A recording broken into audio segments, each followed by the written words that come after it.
The management of Canberra's nature parks is changing by going back in time. That's through a growing recognition of Indigenous land management techniques, which date back tens of thousands of years. Craig Allen spent some time with the Murrumbung Rangers, who are helping care for country on the capital's doorstep.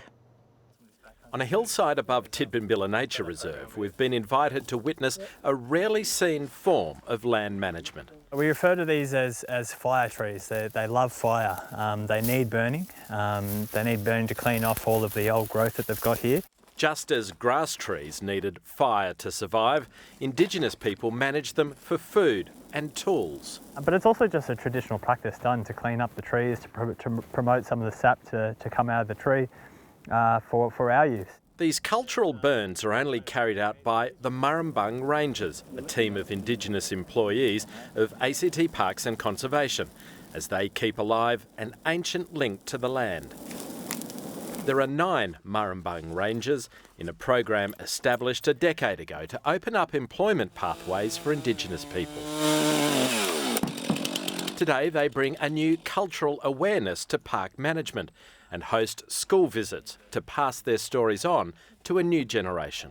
I'm very passionate about this work because passing on that knowledge to these young kids is important, Talking about and sharing the knowledge that, that we've been told when we were young kids, is very important, When you walk in these rangers' footsteps, you really do feel like you're retracing 20,000 years of history.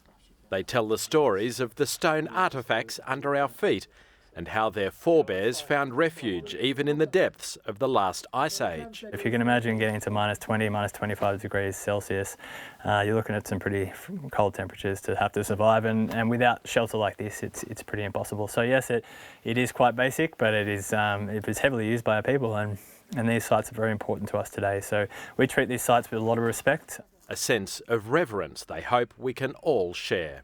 Craig Allen, ABC News, Tidbinbilla.